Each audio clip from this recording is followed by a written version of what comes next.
So, about the third book, don't buy it. It's too expensive, and it's really for academics. But I'm going to tell you the miracle story behind it. Okay, so when I was a radical Marxist, feminist, whatever all those things were, I had a colleague named Barry, and Barry was he was a really strong Jewish atheist Marxist. And he was at another university not too far from where I was. And so sometimes when I would have a student doing a dissertation in that area, Barry would sit on the committee. He would be one of the committee members for the dissertation. And so we were friends. And then when I became a Christian, I didn't really know what happened to Barry. I didn't know where he went or anything.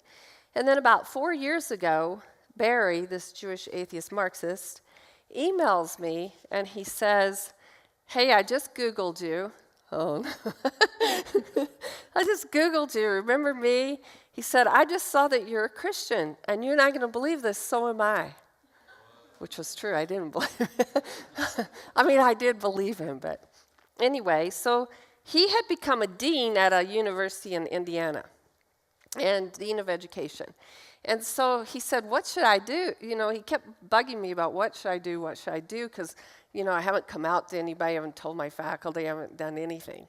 And he bothered me for a long time about that, and then finally he called me again about 3 years ago, and he said, "Hey, what should I do? I just have to do something." And at that time, I had a paper accepted at the American Educational Research Association, and it was on the problems of secularism in the university. And I said, "Well, why don't you be the discussant on the papers? Because you don't have to say you're a Christian. You can just critique the papers, just say what you want." And he thought that was a great idea, so he came to the conference, and we all had lunch together, and he got all excited. And then when he critiqued the papers, he actually came out as a Christian at this conference. Now, because we were talking about Christianity, we were scheduled for like 7:30 in the morning on Saturday, so there weren't a whole lot of people who heard him say that, but maybe fortunate, maybe not. And so then after that, he keeps calling me. So now he's, you know, come out, and he's all excited about it. And he says, what I do. And I said something that I thought was a joke. Okay, so Barry had been such a good critical theorist that he actually had a running series in Peter Lang Publishing Company, which is known as kind of a Marxist publisher. And he had this running book series. And so I said, really not seriously, I said, "So do you still have that running series with that Marxist publisher?" And he said, "I don't know, I guess I do." And I said, "I think you need to call that Marxist publisher up and convince them that the only radical thing left in the university is Christianity." And he said, "Okay, I'll try." So about 3 days later, he calls me up and he says, "They want a proposal." So what we did was we pulled all the papers together that were presented at the meeting, and then we added a few others, and we created this edited book. And they bought it. And it's called Christianity and the Secular Border Patrol. And the reason it's called the Secular Border Patrol is the critical theorists use the term borders a lot. So Christianity and the Secular Border Patrol, the loss of Judeo-Christian knowledge in the university. Okay? So it's actually published. And then, how many of you know who Stanley Fish is? You probably won't unless you're a little older. Well, anyway, Stanley Fish was the father of postmodernism in America. And he's this kind of radical guy. You can never tell what he's going to say or not say. He writes for the New York Times and the Wall Street Journal and all those places, Huffington Post. And they needed endorsements. So I asked some of my Christian colleagues to endorse the book and didn't really get much response from them. But I have a friend, Carol Swain, and she said, "Ask the person that's the least likely, but the one you'd most want." So Stanley Fish had written actually 2 articles in the past 10 years defending religious voices and claiming that it is problematic that they're not at the table, right?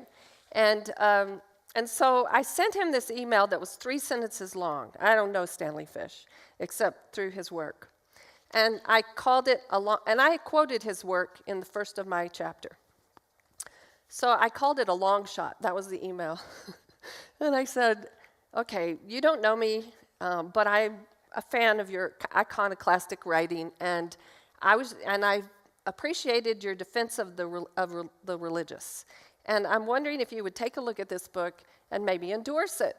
And if not, don't worry about it, just get back to writing. Mary. That's all I said. That was it. Within 24 hours, the guy sends me an endorsement where he claims in the endorsement, he actually makes one of the best statements about secularism. We're not going to talk about secularism today. That's why I'm doing this early. He says that secularism survives in the West by pretending to be above or below or to the side of ideology. So their claim, people who are secular, their claim is that we are ideological because we have this belief system, right? But they're not ideological because they don't have a belief system. So that's why somebody like Dianne Feinstein, who's a senator in California, can get away with, when she quizzed the woman who was Catholic, who had been nominated to one of the judgeships in America, she asked the woman, how can you possibly be fair since you have this doctrine, this Catholic doctrine, and you don't believe in abortion? You see, the reason Feinstein and other people can do that is just exactly what Stanley Fish said, because they pretend they don't have an ideology. If anybody in the universe has an ideology, it's Dianne Feinstein. You can always predict what she's going to do. You know exactly where she's coming from. So it's just something for you to be aware of, that people will say things like, you're biased because you're a Christian, as though they are somehow open because they don't have a worldview. But of course they have a worldview. They are just simply unconscious of it. Okay? All right, now to what I was going to talk about. Sorry about that. I just felt I had to do it because Kurt made me remember it. Okay, so we're going to look at the pantheistic religions, and this would be Buddhism and Hinduism and different ones. And then we're going to look at spiritual and not religious, which I believe is just kind of a westernized form of some of these religions. There's something really interesting about history, and history related to the Bible and to Jesus' birth. Okay, so from 800 BC to the time of Christ, we don't have books in the Bible as Protestants, right? The Catholics have some. We call them the Apocrypha. They're mostly historical books.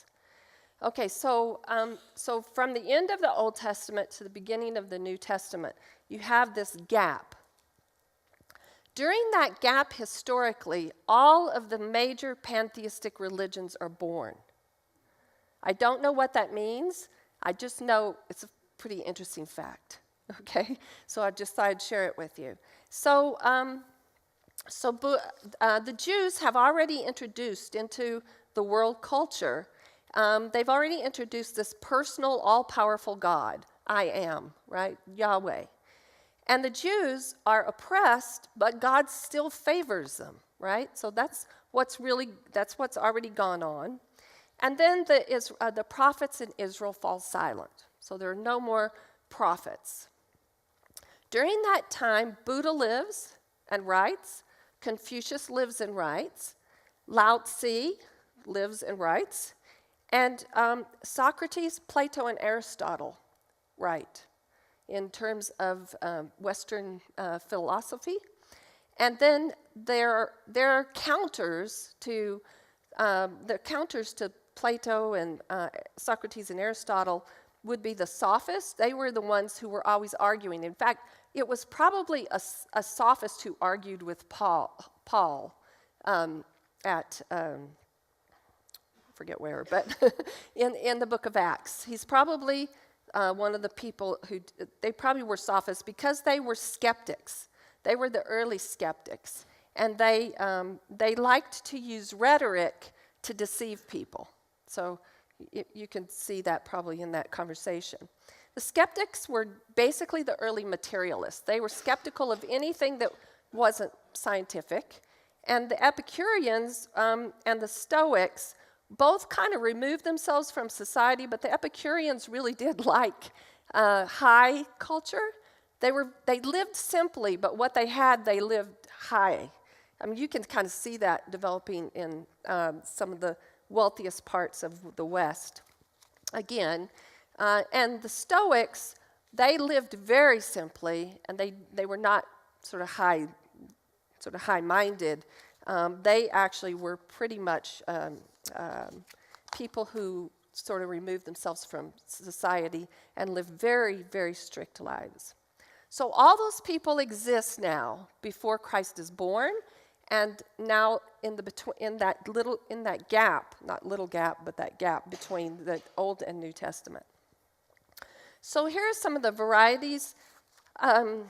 So Buddhism, who was Buddha? Buddha was a highborn, he was actually a prince. His father was the king, and he once got outside the boundaries of his father's compound as a young man, and he traveled through the kingdom. And he was very disturbed as he traveled through the kingdom when he saw all this misery.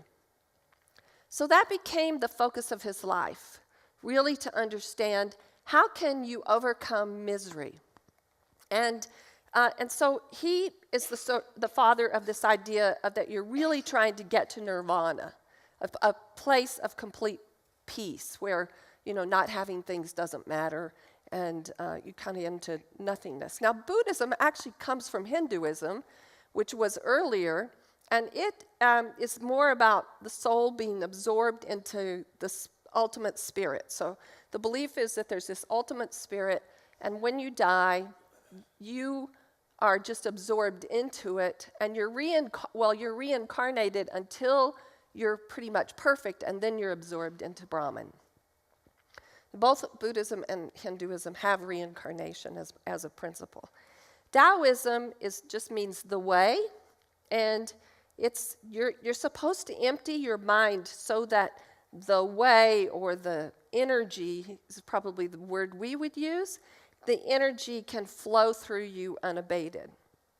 Confucianism is not so much a religion as it is a philosophy, and it's a philosophy that regarding largely social order. So there's a lot of rules about respecting elders, for example, and so and you sort of self-realize yourself through proper actions, learning proper actions and proper speech and proper thoughts.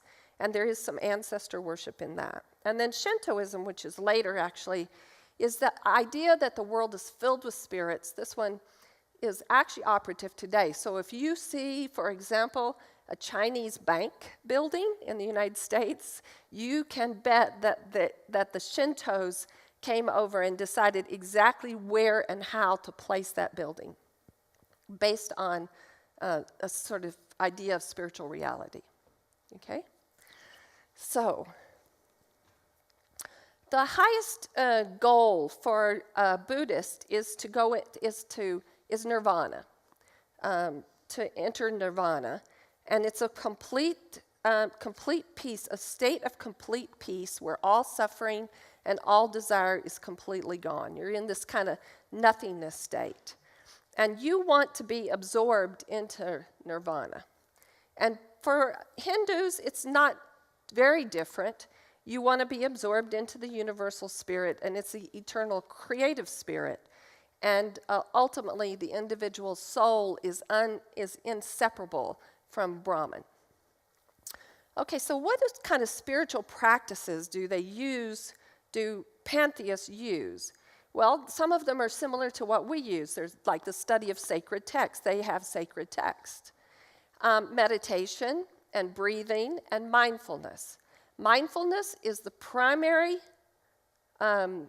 treatment right now in most university health centers for students who have anxiety. It's mindfulness and maybe antidepressant drugs. So it's kind of like a materialist thing and a pantheist thing. So you venerate, in many of the pantheistic religions, you do venerate impersonal deities. Hinduism has so many gods and goddesses that I don't know if anybody's ever really completely counted them. And each of those deities or spirits control a different thing. So families, for example, might have particular gods that are god and goddesses that they sort of worship, right? So I was in Calcutta for 2 months with Mother Teresa. Calcutta comes from the name Kali, and Kali is the major woman goddess of the Hinduism, and she's the god of war. And because she's the one who's credited with like killing off all the bad souls around the gods, around the male gods. And I think she's also the one that has like 10 arms. You've seen pictures, I'm sure, of Kali. And Kali is a very big thing. At the same time, Calcutta was filled, and people really in Hinduism are filled with these things and very much mindful of these different spirits. So if I'm a person who lives in Calcutta and I'm a Hindu, I will likely have a list of gods and goddesses that I mostly revere and venerate, okay? And I will go through all kinds of sort of things in the morning where I face the sun or don't face the sun, and I bow down to and call forth these deities. So there is this veneration of these deities, and the belief is that these deities govern spirits that have physical actions in the world. And often they use chants or trances. Many times there are some that spin until they go into a trance. And they use no mindfulness in order to clear their mind of everything. I don't know if that's ever possible, but that's what it pretty much is. And a lot of them, most pantheistic religions, as I mentioned, have ancestor worship. So in a house of a person who's a pantheist, you often find an altar with pictures of family members and then their favorite foods placed under them, right? So, or some kind of food, and that's changed every day. So the food is changed. If it's flowers, they're changed, they're kept fresh. So there is this kind of worship of your ancestors. And there is a pretty strict social order. Okay, so what are the list of kind of virtues and vices? The virtues are not dissimilar from virtues that we would consider virtues in Christianity. And if you remember, for those of you who are fans of C.S. Lewis, that he has a book called The Abolition of Man, but at the back of that book, he has a list of the virtues that all religions believe, and he calls it the Tao, T-A-O, right?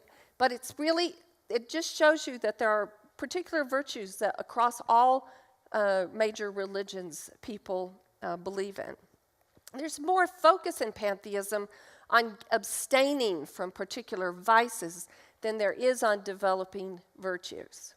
So here's the vices. The list of vices up there are the list of vices that Buddhists, for example, abstain from. So you'll see and then they abstain from holding perverted views like nihilism and extremism. Nihilism is the philosophy. It's really a Western philosophy. Came out with existentialism. Remember, man makes himself, existentialism. And it just basically, they believe that life is without any kind of meaning or morality. You must make it. Okay, so that's what the West believes, right, about it. But so nihilism is not a principle even of any Eastern religion either. Okay, so karma. You always hear about karma. When I was at Mother Teresa's, there was a couple. Actually, they were pretty well-to-do couple, and they were volunteering at Mother Teresa's with the sick babies and sick children where I was.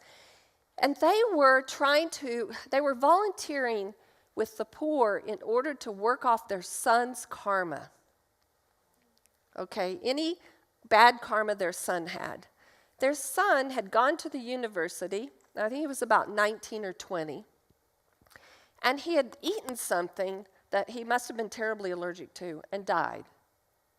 And because he died so young, they felt that and he was their only child. They wanted to work off his karma, his bad karma. So they did that. They believed they could do that by working at Mother Teresa's with the poor.